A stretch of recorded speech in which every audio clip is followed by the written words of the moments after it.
3 मई से एक नई बैच शुरू हो रही है, 12th की वापस एक नई बैच शुरू हो रही है। तो 3 मई से जो नई बैच शुरू हो रही है उसके लिए आपको एक फेवर आपका है चाहिए कि अगर आपके कोई फ्रेंड्स हैं तो उनको आप प्लीज़ ये बात कन्वे कर दीजिए कि 3 मई से 12th की एक नई बैच शुरू हो रही है। ठीक है, ओके बेटा, थैंक यू। अब हम इकोनॉमिक्स के नए लेक्चर पर आ रहे हैं, नए चैप्टर पर। नए चैप्टर पर जाने के पहले पिछला जो चैप्टर हमने पढ़ा सर्कुलर फ्लो ऑफ इनकम, उसमें कोई प्रॉब्लम है किसी को? पिछला जो चैप्टर पढ़ा उसमें किसी प्रकार की कोई प्रॉब्लम है, कुछ पूछना है? अगर नहीं पूछना है तो एन लिखकर आगे बढ़ने की परमिशन दीजिए। अगर कुछ पूछना है तो उल्टा थंब इम्प्रेशन डालें और अपनी प्रॉब्लम रखें, उसको सॉल्व करेंगे, फिर नए चैप्टर पर आएंगे। अभी 3 बच्चों का नो आया है मेरे पास, इशिता, अंशु और हितांशु का। तो यदि कोई प्रॉब्लम नहीं है तो आप वैसा बोलें तो हम आगे बढ़ जाएं नए चैप्टर।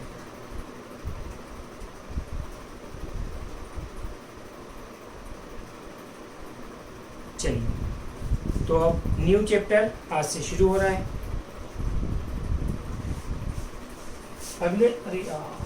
इसका मैंने आपको अभी पीडीएफ नहीं भेजा ना, सॉरी।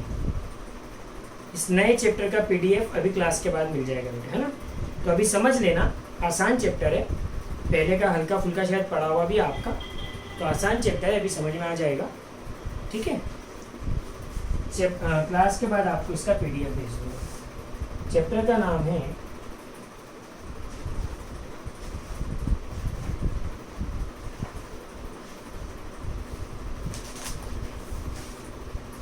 बड़ा आसान सा चैप्टर है, बड़ा भोला भाला, money and money supply.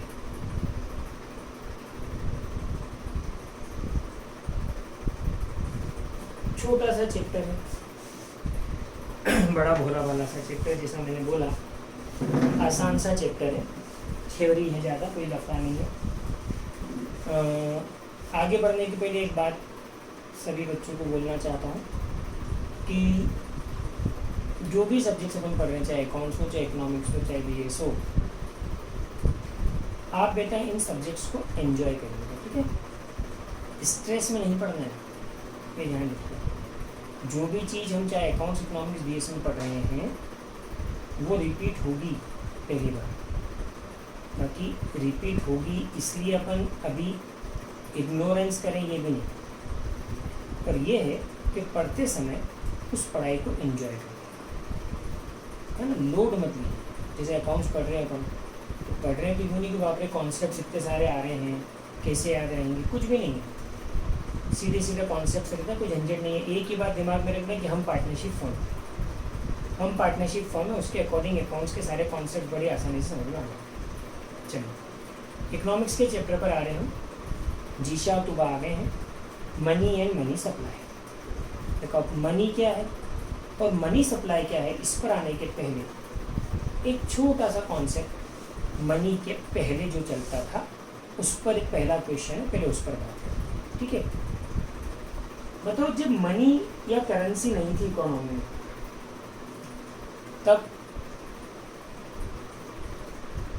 Lane then या ट्रांजेक्शन कैसे होते थे? जब इकोनॉमी में मनी नहीं थी तो लेन देन या ट्रांजेक्शन्स कैसे होते थे, है ना, सबको पता है। क्या सिस्टम चलता था? Barter system.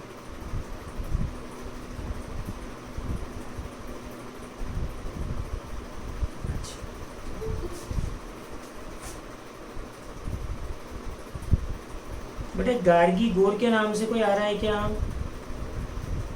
एक रुद्रांश गौर अभी एक ही नहीं क्लास में है।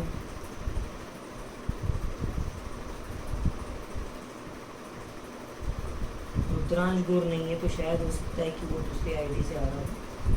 अब आएगा जब देख लेंगे। चलिए, राज विजयवर्गीय यस सर किस बात के लिए बोले बेटा? ये गार्गी गौर के नाम से कोई आ रहा है, उसके लिए क्या?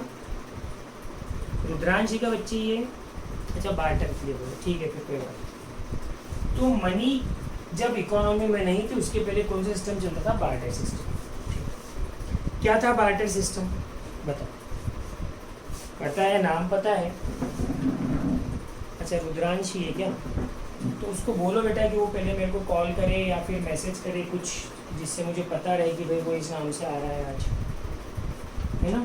चलिए कोई बात नहीं, अभी आप बताओ। आ जाएगा वापस, अभी एडमिट कर दूंगा। बार्टर सिस्टम में होता क्या था? लेन देन कैसे होते थे? Exchange of items without money, very मतलब ये कि गुड्स एंड सर्विसेज का एक्सचेंज होता था। ओके, मतलब क्या होता था? ध्यान से सुनो। मान लें कि दो व्यक्ति हैं, मिस्टर एक्स, अलग हट के बात समझा, मिस्टर एक्स और मिस्टर वाई, हाँ, इकोनॉमी में दो लोग हैं, मिस्टर एक्स और मिस्टर वाई। लेन देन कैसे होता था कि मिस्टर एक्स के पास मान लो इस तरह के पेन है, मान लो इनके पास जैसे 25 पेन है,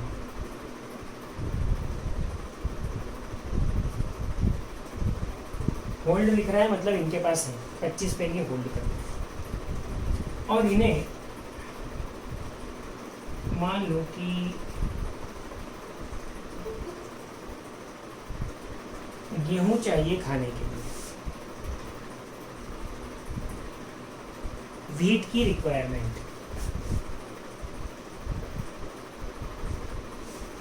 इनके पास 25 पेन है और इनको गेहूं चाहिए। तो ये क्या चाहते हैं कि भाई मैं किसी को पेन दे दूं और मुझे गेहूं मिल जाए। तो मिस्टर एक्स किसी ऐसे व्यक्ति को ढूंढना पड़ेगा, इन्हें मिस्टर एक्स किसी ऐसे व्यक्ति को इन्हें ढूंढना पड़ेगा, एक्स ऐसे व्यक्ति को ढूंढेंगे जिसके पास क्या हो, जल्दी बताओ। मिस्टर एक्स को गेहूं चाहिए, तो ये किस व्यक्ति को ढूंढेंगे कि जिसके पास क्या हो? गेहूं हो। ठीक, ऐसे व्यक्ति को ढूंढेंगे जिसके पास गेहूं हो। तो अगर कोई ऐसा व्यक्ति मिल गया जिसके पास गेहूं हो, तो क्या इनका काम बन जाएगा? जल्दी बताओ। कोई ऐसा व्यक्ति जिसके पास गेहूं है, अगर वो इनको मिल गया तो क्या इनका काम बन जाएगा? नहीं बनेगा जीशा, नहीं बनेगा। क्यों नहीं बनेगा? ध्यान से सुनो। इनको कोई मिस्टर भाई मिल गए जिनके पास की गेहूं है, ये व्हीट होल्ड करते हैं, ठीक है, गेहूं तो है, पर इनको पेन की रिक्वायरमेंट नहीं है। समझ रहे बात? इनको पेन की रिक्वायरमेंट नहीं है, इनको पेन नहीं चाहिए, काम ही नहीं है इनका पेन का, अनपढ़ है, कोई काम नहीं इनको पेन का। तो आप मुझे बताओ, मिस्टर एक्स इनके पास जाएंगे गेहूं इनको पास देखकर कि यार भाई आपके पास गेहूं है, मुझे गेहूं दे दो, बदले में मेरे से पेन ले लो। तो मिस्टर भाई क्या बोलेंगे कि साहब मेरे पास गेहूं तो है, तो मैं आपको दे सकता हूँ, पर आप जो मेरे को बदले में दे रहे हो पेन, वो पेन मेरे कोई काम का नहीं है। तो बताओ क्या मिस्टर एक्स का काम बन गया जीशा? नहीं बनाना। तो फिर मिस्टर एक्स को कैसा व्यक्ति ढूंढना पड़ेगा? जल्दी बताओ। मिस्टर एक्स को कैसा व्यक्ति ढूंढना पड़ेगा?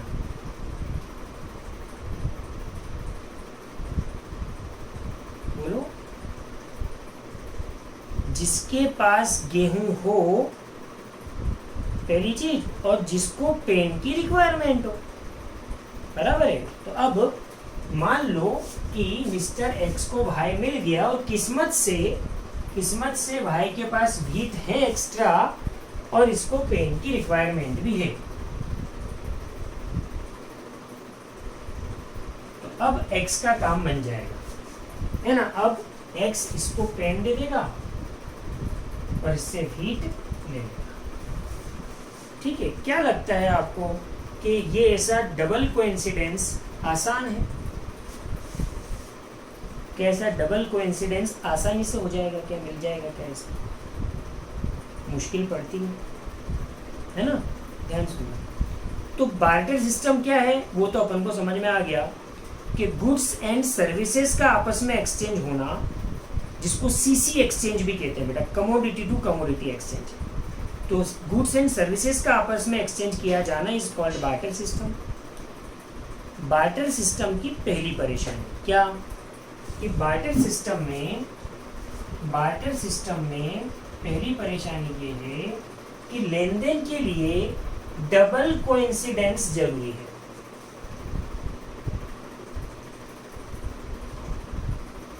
और डबल कोइंसिडेंस का मिलना बहुत ही रेयर होता है। और जब डबल कोइंसिडेंस मिलेगा ही नहीं तो क्या ट्रांजैक्शन हो पाएंगे? क्या जल्दी बोलो। अगर डबल कोइंसिडेंस नहीं मिलेगा तो क्या ट्रांजैक्शन हो पाएंगे? क्या नहीं हो पाएंगे। चलिए, तो पहला प्रॉब्लम बार्टर सिस्टम क्या है वो तो अपन ने समझ लिया। बार्टर सिस्टम की पहली प्रॉब्लम ये है कि डबल कोइंसिडेंस होना जरूरी है और डबल कोइंसिडेंस बड़ा रेयर मिल पाता है और इस वजह से ट्रांजैक्शन होने में बड़ी परेशानी है। ठीक,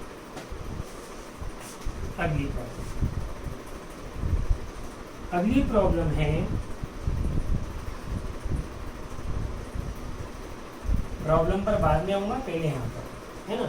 अब गौर करो, चलो भाई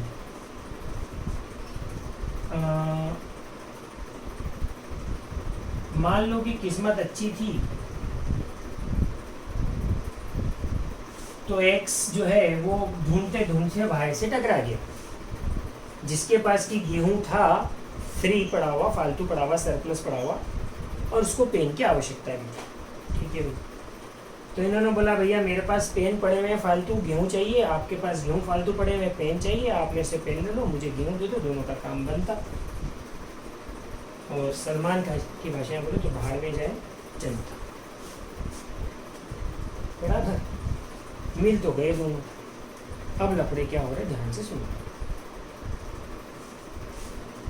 ये जब पेन देता है इसको और बदले में गेहूं लेता है तो प्रॉब्लम ये आती है कि कितने पेन के बदले में कितने गेहूं। हेलो, कितने पेन के बदले में कितने गेहूं, ये कैसे डिसाइड है ना।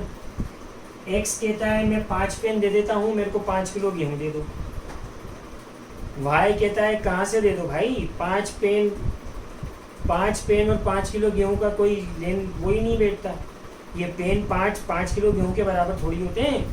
5 पेन के बदले में साहब मैं तो आपको 2 किलो गेहूं दे सकता हूँ। बताओ फिर प्रॉब्लम चालू हो गई कि नहीं। डबल कोइंसिडेंस मिल गया जैसे तैसे, वापस प्रॉब्लम चालू हो गई। क्या प्रॉब्लम चालू हो गई कि कितने पेन के बदले में कितने गेहूं, ये बात को लेकर दोनों में वापस खींचतान चालू। अब अगर ये खींचतान जैसे तैसे एक दूसरे की बात मान लें और किसी एक पर्टिकुलर पे जाके मान जाएंगे भाई चलो 5 पेन के बराबर 3 किलो गेहूँ, तब तो ये इसको 5 पेन दे देगा, ये बदले में 3 किलो गेहूँ दे देगा, काम बन जाएगा। और आप बताओ कि एक्स और वाई अगर 5 पेन के बदले में 3 किलो गेहूँ पर राजी हो जाते हैं तो क्या दोनों में से किसी को पता है क्या कि ये सही साठ सौदा हो गया? बोलो, दोनों में से किसी को पता है क्या कि ये सही सौदा हो गया है? नहीं पता, अंदाजे से कर लिया। अब अंदाजे से कर लिया तो बताओ किसी ने किसी एक पार्टी को फायदा और एक पार्टी को नुकसान हो रहा होगा कि नहीं? भले पता नहीं है कि हो रहा है कि नहीं, पर हो रहा होगा कि नहीं। तय बात है कि कोई ना कोई एक पार्टी तो सफर कर ही रही है, एक पार्टी को तो नुकसान हो ही रहा है। ठीक है, चलिए, तो बार्टर सिस्टम के दौरान पहली प्रॉब्लम तो आती है डबल कोइंसिडेंस, मिलता नहीं। मिल गया, ढूंढ लिया किस्मत से, तो अगली प्रॉब्लम आती है कि कितनी चीज़ के बदले में कितनी दूसरी चीज़ मिली। अर्थात अगली प्रॉब्लम आती है बेटा lack of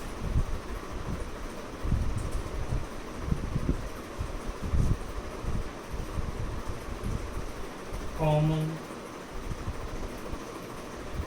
major of wait.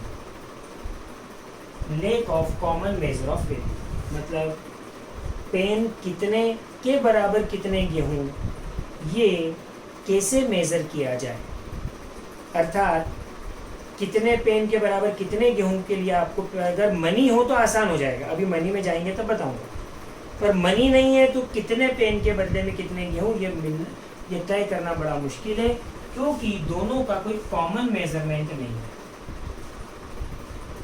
Pen की कीमत और गेहूं की कीमत पता हो इन मनी, तो मनी के रूप में कीमत पता है तो दोनों का कॉमन मेजर है, तो कितने पेन के बराबर कितने गेहूं आसानी से पता चल जाएगा।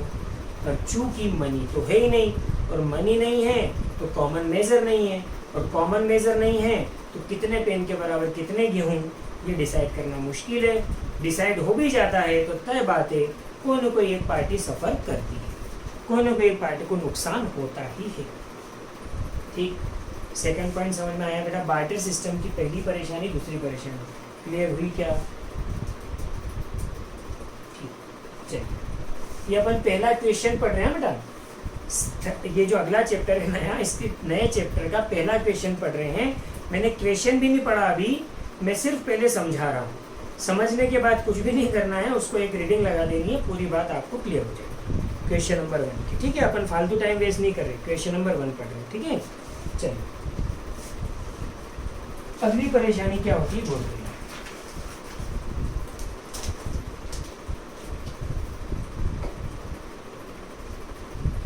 क्या है कि x जिसके पास पेन है और जिसको गेहूं की जरूरत है,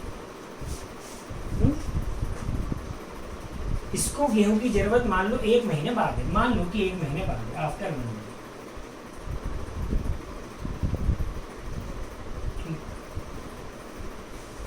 मिस्टर भाई जो हैं, मिस्टर एक्स को भी घूमते घूमते मिस्टर भाई मिल गए जो कि गेहूं की खेती करते हैं। ठीक, और भाई जो हैं वो कहते हैं कि 1 महीने बाद मेरे खेतों में से गेहूं की फसल कटने वाली है। इनको गेहूं 1 महीने बाद चाहिए और इनकी फसल भी गेहूं की 1 महीने बाद आने वाली है। ठीक है, तो मिस्टर एक्स आज इनके साथ एक मान लो कि फ्यूचर कॉन्टेक्ट कर लेते हैं। क्या कि भाई 1 महीने बाद मैं आपको 5 पेन दूंगा और आप मेरे को 3 किलो गेहूं दे देना। 1 महीने बाद मैं आपको 5 पेन दे दूंगा, आप मेरे को 3 किलो गेहूं दे देना। फ्यूचर का ऐसा कॉन्टेक्ट कर लिया। या मान लो ऐसा भी हो गया कि एक्स ने भाई को 5 पेन आज ही दे दिए और ये तय हो गया कि भाई उसको 1 महीने बाद 3 किलो गेहूं दे देंगे। मान लो ऐसा तय हो गया।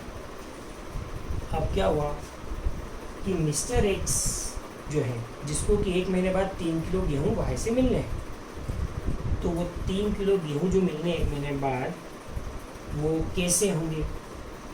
वो तो फसल आएगी तब पता चलेगा, बराबर है? पता तो है नहीं। अभी कैसे डिसाइड हुआ था 3 किलो गेहूं? कि पिछली फसल के कुछ गेहूं पड़े होंगे तो उन्होंने बता दिया कि साहब ऐसा गेहूं आता है मेरे खेत में, ऐसा आएगा, आपकी बार भी ले लेना आप 1 महीने बाद। एक्स को ठीक लगा, अच्छा गेहूँ है ये आ जाएगा, 1 महीने बाद ले लेंगे। अब एक्स ने ऐसा सोचते हुए सौदा तो कर लिया। इस 1 महीने के दौरान कोई एक दिन अच्छी खासी बारिश हो गई, और अच्छी खासी बारिश हो गई, वो जो गेहूँ था जो पिछले साल जिस क्वालिटी का आया था, बारिश अच्छी होने से उसकी क्वालिटी ख़राब हो गई, है ना? कुछ भी दाग वाग लग गया उसको। अब 1 महीना जब बीता तो एक्स गया भाई के पास 3 किलो गेहूँ लेने, तो एक्स भाई के पास तो जो गेहूँ आया होगा फसल में से वो देगा। तो भाई ने अंदर जाके 3 किलो गेहूँ ले जाकर जैसे ही एक्स को दिया तो एक्स का माथा ख़राब हो गया। उसने बोला यार तुमने बताया कौन सा गेहूँ था, कैसा गेहूँ था, और ये दे रहे हो कौन सा? तो भाई ने बोला भाई मैं क्या करूँ, बताया था वो पिछले साल की पैदावार थी, मैंने बोला था 1 महीने बाद जो खेत में गेहूँ आएगा वो दे दूंगा। अब की बार ऐसा आया, बीच में बारिश आ गई, गेहूँ ख़राब हो गया, तो अब ये ले मैं क्या करूँ? बताओ ये समस्या उत्पन्न होगी कि नहीं?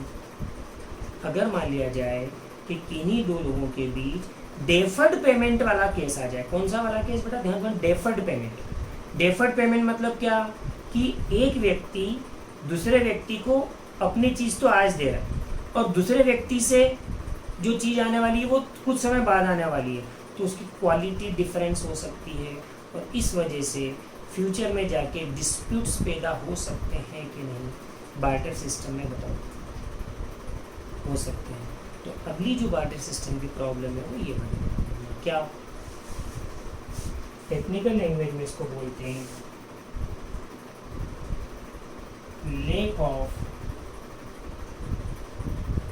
Standard of deferred payment. अब एक्चुअली क्या है, ये जो मैंने आपको उदाहरण के जरिए समझाया, इसमें क्या है कि भाई जो उसने क्वालिटी बताई थी ना भाई ने, अगर उस क्वालिटी का गेहूं होगा तो 3 किलो, और ये जो खराब क्वालिटी का गेहूं है तो फिर कितना किलो, वो क्वालिटी खराब हो गई ना, तो फिर 3 किलो की जगह ज़्यादा मिलना चाहिए। तो कितना मिलना चाहिए, ये समस्या आ जाती है वापस, क्योंकि क्वालिटी डिफरेंस होने की वजह से फ्यूचर में किस क्वालिटी का गेहूं आएगा और वो कितना दिया जाएगा, ये आपस में लफड़े हो जाते चालू, बराबर। तो ये जो बात बोल रहा है वो यही बोल रहा है, lake of standard of deferred payment. Deferred payment का मतलब होता है बेटा पेमेंट जो डेफर होने वाला है, अर्थात जो बाद में होना है। डेफर का मतलब होता है बाद में, तो बाद में एक्स को भाई से गेहूं मिलना है, तो वो किस क्वालिटी का होगा, और जिस क्वालिटी का होगा उसका कितनी क्वांटिटी इसको मिलेगी, इसकी प्रॉब्लम आ जाती है बार्टर सिस्टम में, तीसरी। ठीक है, चौथी चीज आती है, ध्यान से सुनना बच्चों,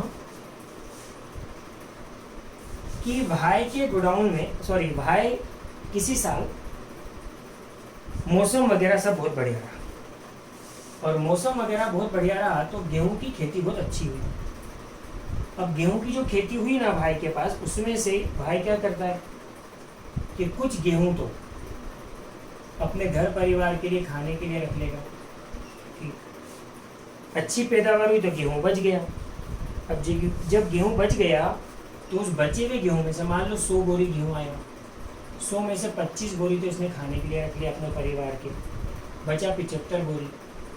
अब जो 75 बोरी गेहूं बचा, वो 75 बोरी गेहूं में से मान लो 40 बोरी गेहूं तो इसने अभी लोगों, अलग अलग लोगों को दे दिया, और बदले में इसको जो जो चीज़ें चाहिए थी, तेल, नमक, शक्कर, है ना, ये हिंदी में लिख लो TNS, तेल नमक शक्कर, हिंदी बोल रहा हूँ वही बात लिख लो, है ना। तो ये चीज़ें क्या करी, इसने 40 बोरी गेहूँ लेकर ली। अब 75 में से 40 और देकर जो रिक्वायरमेंट थी अभी की वो ले ली, अभी 35 बोरी गेहूँ और बच गया। अब भाई को क्या प्रॉब्लम, इस 35 बोरी गेहूँ का क्या करें, या तो 35 बोरी गेहूँ के बदले में आज ही दूसरी चीज़ें लेनी, और अब आज दूसरी चीज़ की तो इसको रिक्वायरमेंट है नहीं, सुन रहे आप बात को, आज दूसरी चीज़ों की तो उसको रिक्वायरमेंट है नहीं, इसने 40 बोरी गेहूँ से आज की अपनी सारी रिक्वायरमेंट फुलफिल कर दी। अब जो 35 बोरी गेहूँ बच गया, इस 35 बोरी गेहूँ का भाई क्या करे, बताओ क्या करेगा, क्या सोचते हो क्या करेगा, 35 बोरी गेहूं को क्या करेगा, जल्दी बोलो, हेलो बच्चों जल्दी बोलो फटाफट, 35 बोरी गेहूं का ये क्या करेगा, आउट ऑफ सिटी जाके क्या करेगा, आउट ऑफ सिटी जाके सेल कर देगा, बेच देगा। अरे कहाँ बेच देगा बेटा, मनी कहाँ है, पैसा थोड़ी अपन बार्टर सिस्टम में जी रहे हैं। हेलो आरा और जीशा,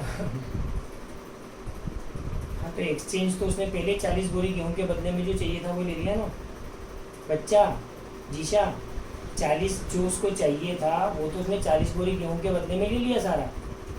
अब 35 बोरी गेहूं तो उसके पास बच गया है।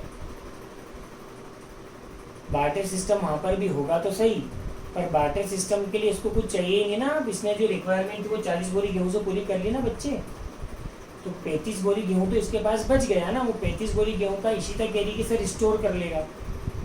बोलो यही करेगा और क्या करेगा। 25 बोरी गेहूं खुद के और परिवार के खाने के लिए रख लिए, 40 बोरी गेहूं से प्रेजेंट रिक्वायरमेंट फुलफिल कर ली, तो 35 बोरी गेहूं रखेगा ही ना बचा के, है ना। अब बताओ मुझे 35 बोरी गेहूं उसको संभाल के रखना है आने वाले समय के लिए, तो क्या वो 35 बोरी गेहूं को संभाल के रखना आसान है? 35 बोरी गेहूं को संभाल के रखना आसान है? नहीं। पहली बार जरा सी बारिशी हवा आ गई तो गेहूं के अंदर कीड़े आ जाएंगे, गेहूं को संभालने के लिए जगह की चाहिए कि नहीं जगह, जल्दी बोलो। गेहूं को संभालने के लिए 35 बोरी गेहूं को संभालने के लिए जगह भी चाहिए, स्पेस चाहिए। अच्छा, टाइम चाहिए, रोज जाके संभालो उसको, बोलो चाहिए टाइम। हाँ, एफर्ट्स लगाने पड़ेंगे क्यों, बोलो।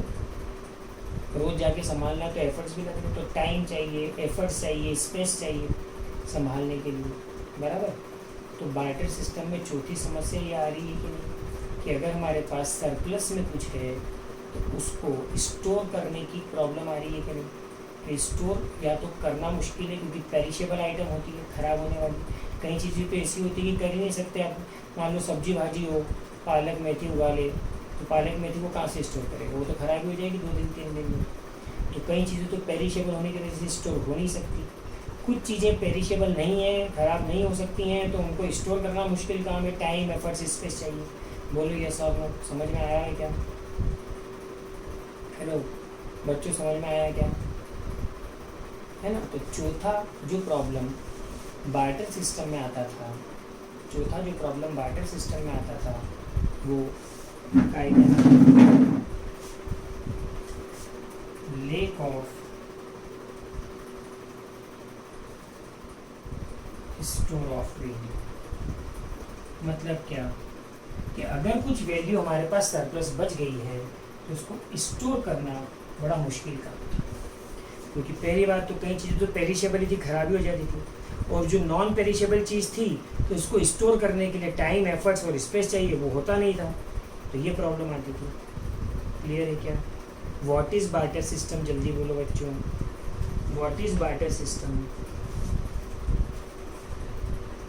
कमोडिटी के बदले में कमोडिटी का exchange is called barter system. Goods and services के बदले में गुड्स एंड सर्विसेज के एक्सचेंज को हम बार्टर सिस्टम बोलते हैं, जिसको सीसी एक्सचेंज भी कहा जाता है। डेफिनेशन क्लियर है, जल्दी बोलो। हेलो, डेफिनेशन क्लियर है? ठीक। डेफिनेशन के बाद अगली चीज पहले क्वेश्चन में पूछी है कि बार्टर सिस्टम की क्या क्या समस्याएं हैं, बार्टर सिस्टम में क्या क्या प्रॉब्लम्स आती हैं। तो ये चारों प्रॉब्लम्स मैंने आपके सामने डिस्कस करी। क्या ये चारों प्रॉब्लम्स क्लियर है? हेलो, क्या चारों प्रॉब्लम्स क्लियर है बेटा? बस, तो ये हमारा पहला क्वेश्चन खत्म। चैप्टर 3 सेकंड चैप्टर अपन ने स्किप किया हुआ है ना, नेशनल इनकम का। Chapter 3 money and money supply में मनी क्या है, मनी सप्लाई क्या है, इसमें जाने के पहले हमने मनी के पहले क्या था उस पर डिस्कशन किया, जिसमें बार्टर सिस्टम का डेफिनेशन और बार्टर सिस्टम के समय की परेशानियां पूछी गई हैं। Question number 1 chapter 3 complete. ठीक है, अब मैं जल्दी से अपने नोट्स में से पढ़ देता हूँ। मेरे ख्याल से समझ में आ गया है, तो बस पढ़ना बाकी है। आप भी घर पे पढ़ लेना, मैं PDF भेज दूँगा, तो फर्स्ट क्वेश्चन अपना पूरा हो जाएगा। ठीक है, जल्दी से पढ़ दे रहा हूँ, ध्यान से देखिए। देखो क्या है बेटा, अपना मैक्रो इकोनॉमिक्स पढ़ने का तरीका यही मैंने आपको बताया। क्या? पहले हर चीज़ को मैं बोर्ड पर समझा दूंगा और उसके बाद फिर नोट्स में से पढ़ लिखा था। जो समझा है वही नोट्स में लिखा हुआ मिलेगा, कुछ भी करना नहीं देगा आपको। ठीक है, देखो क्या कहते हैं, state the limitation of barter system. बेटा एक बार बार्कर लिखा गया है अपने नोट्स में, तो वो बार्कर नहीं है, बार्टर है। ठीक है, चलिए, how are this limitations remove with the introduction of money. मतलब बार्टर सिस्टम क्या है, उसकी परेशानियाँ क्या है, और मनी ने इन परेशानियों को कैसे दूर किया।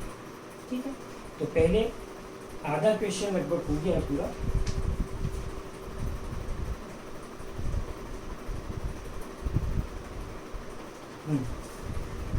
इसमें मनी ने इन प्रॉब्लम को कैसे दूर किया वो मैं जल्दी से बता देता हूँ, क्योंकि बड़ी आसानी से वो समझ में आ जाएगी। तो पहली परेशानी थी डबल कोइंसिडेंस की। तो डबल कोइंसिडेंस में क्या जरूरी था कि भाई ऐसा व्यक्ति जिसको पेन की जरूरत हो और गेहूँ फालतू पड़ा हो, वो ढूंढना पड़ता था।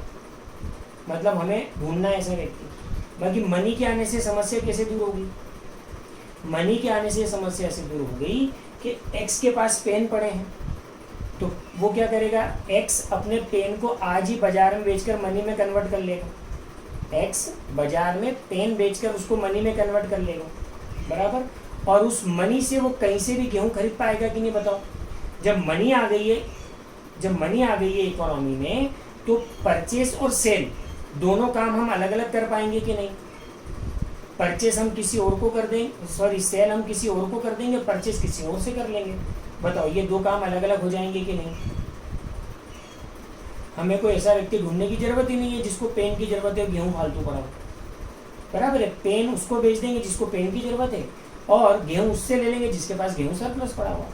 तो पहला काम आसान हो गया, ठीक है। दूसरा काम lake of common measure of value, ठीक है। आप मुझे बताओ 3 पेन की कीमत 30 रुपये, हेलो 3 पेन की कीमत मान लो 60 रुपये, है ना, और 5 किलो गेहूं भी बाजार में 60 रुपये का, 5 किलो गेहूं भी 60 रुपये का, हेलो। तो मतलब 3 पेन के बराबर 5 किलो गेहूं, इज इट क्लियर? 3 पेन के बराबर 5 किलो गेहूं। अब ध्यान, ये जो बात मैंने समझाई ये ऐसे नहीं चलती। मनी के आने के बाद कुछ भी नहीं है। 3 पेन 60 रुपये में बेच दिए, 3 पेन 60 रुपये में बेच दिए, बराबर, और 60 रुपये लेकर जितना गेहूं आया वो ले लिया, बराबर है। तो 3 पेन 60 रुपये के और 60 रुपये के जितने गेहूं, मतलब गेहूं को भी मेजर कर लिया मनी में, पेन को भी मेजर कर लिया मनी में, तो दोनों को हम एक ही कॉमन मेजरमेंट ले आए कि नहीं? गेहूं का और पेन का कॉमन मेजरमेंट हो गया कि नहीं? काहे में मेजरमेंट कर रहे हैं अपन? मनी में। और कॉमन मेजरमेंट का हमारे पास एक स्केल आ गया मनी के फॉर्म में, तो कितने पेन के बराबर कितने गेहूं, ये आसानी से हम कर पा रहे हैं कि नहीं? हेलो, ठीक है। तो दूसरी परेशानी भी मनी के आने से दूर होगी। तीसरी परेशानी डेफर्ड पेमेंट। डेफर्ड पेमेंट, ध्यान से सुनो। डेफर्ड पेमेंट में जो परेशानी आती थी कि भैया तू मेरे को इतना किलो गेहूँ दे देना, और पता चल गया कि गेहूँ की क्वालिटी बिगड़ गई, तो वो तो ठीक खत्म हो। आज एक्स ने भाई को 3 पेन दिए, ठीक है। अब मनी का इंट्रोडक्शन हो गया, तो 3 पेन आज 60 रुपये के हैं, ठीक है। तो एक्स ने भाई को 3 पेन आज दे दिए, अर्थात कितनी वैल्यू दी? जल्दी बताओ, मनी फॉर्म में कितनी वैल्यू दी?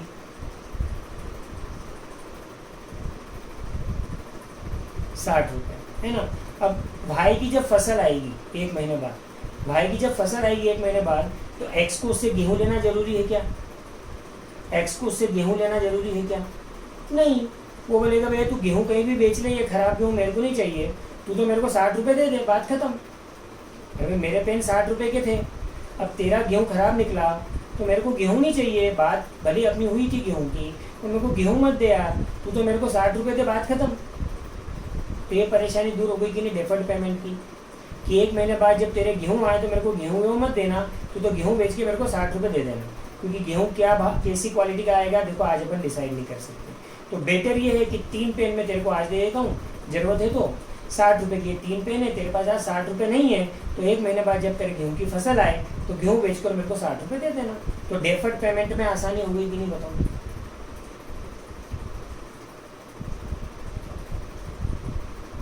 ठीक है, बढ़े क्या आगे?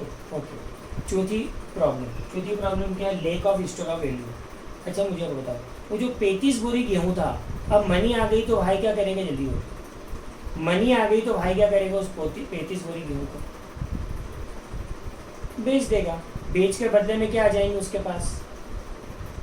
बेच कर क्या आ जाएगी? मनी। और मनी को स्टोर करना आसान है कि नहीं? आसान है, रख दो तिजोरी में, बात खत्म। टाइम, एफर्ट्स, स्पेस किसी की भी जरूरत नहीं है ना। 50 लाख रुपए भी हो तो एक जरा से ड्रॉवर में आ जाते हैं। तो टाइम, स्पेस, एफर्ट कोई भी जरूरत नहीं है। तो अगर हमारे पास सरप्लस है तो हम उसको आसानी से स्टोर कर पा रहे हैं कि नहीं? पेरिशेबल आइटम है तो भी टेंशन नहीं। अगर पालक उगा लिया अपने खेत में, और पालक तो भाई 2 दिन बाद खराब हो जाएगा, तो कोई टेंशन नहीं। आज ही पालक को बेचकर मनी में कन्वर्ट कर लो और वो मनी को संभाल लो, बात खत्म। इज इट क्लियर बेटा? तो बताओ, मनी ने चारों चीज़ को प्रॉब्लम को खत्म कर दिया कि नहीं? बार्टर सिस्टम की जो 4 प्रॉब्लम थी, मनी के इंट्रोडक्शन से चारों प्रॉब्लम दूर हो। Is it clear? ओके, अगर क्लियर है तो मुझे पढ़ाने की भी जरूरत नहीं है। क्वेश्चन नंबर 1 यही सारी बातें हैं, आप पढ़ लोगे, आपको खुद से समझ में आएगा। क्या हमेशा मान लें कि आपको पढ़ के समझ में आ जाएगा कि मैं पढ़ूँ एक बार?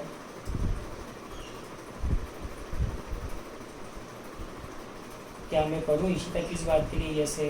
क्या मैं पढ़ूँ कि आप खुद से पढ़ के समझ सकते हो? अब बहुत इजी लैंग्वेज में लिखा हुआ है बेटा, अपन ने नोट्स भी मैंने इसलिए बनाए अपने लैंग्वेज में ताकि आपको अपनी लैंग्वेज में सारी चीज़ें मिले, इसीलिए समझ में आ जाएगी। चलिए हम पढ़ेंगे, मैं ये नहीं कह रहा कि नहीं पढ़ेंगे, हम पढ़ेंगे, पर आज मैं PDF भेज दूँ, उसके बाद कल पढ़ेंगे। Is it clear? ओके, ठीक है। 2 अनाउंसमेंट मैंने बेटा कर दी थी। एक तो नई बैच 3 मई को शुरू हुई, तो आपका फेवर चाहिए। अगर आपके कोई फ्रेंड्स हैं जो बैच ज्वाइन करना चाहते हैं तो 3 मई से नई बैच शुरू होगी 20, एक बार। दूसरी बात, आप में से जो बच्चे जो सब्जेक्ट्स पढ़ना चाहते हैं उसके लिए मैंने कल आपको भेजा था लिंक, सॉरी वो कल से अलग अलग सब्जेक्ट के अलग अलग लिंक आएगी, तो आप प्लीज़ प्लीज़ प्लीज़ सभी बता दीजिए क्या कौन सब्जेक्ट पढ़ेगा 2 बार, ठीक है। तीसरी बात, आज हमारा 8 दिन का इंट्रोडक्शन जो डेमो लेक्चर था वो कंप्लीट हो जाएगा, तो वीकेंड तक आपको अपनी फर्स्ट इंस्टॉलमेंट पे करनी होगी। उसके लिए पूरा नोटिस आज आपको ग्रुप पर आ जाएगा, ठीक। चलिए, तो इकोनॉमिक्स का लेक्चर यहाँ तक। चैप्टर 3 का फर्स्ट क्वेश्चन आज हम पूरा समझ चुके, पढ़ चुके। कल इसको पढ़ लेंगे और उसके बाद नेक्स्ट क्वेश्चन पर आ जाएंगे, ठीक है। 3 मिनट का ब्रेक रखते हैं, 4:30 हो रहे, 4:33 पर मिलते हैं BS के नए क्वेश्चन के साथ। Okay, thank you.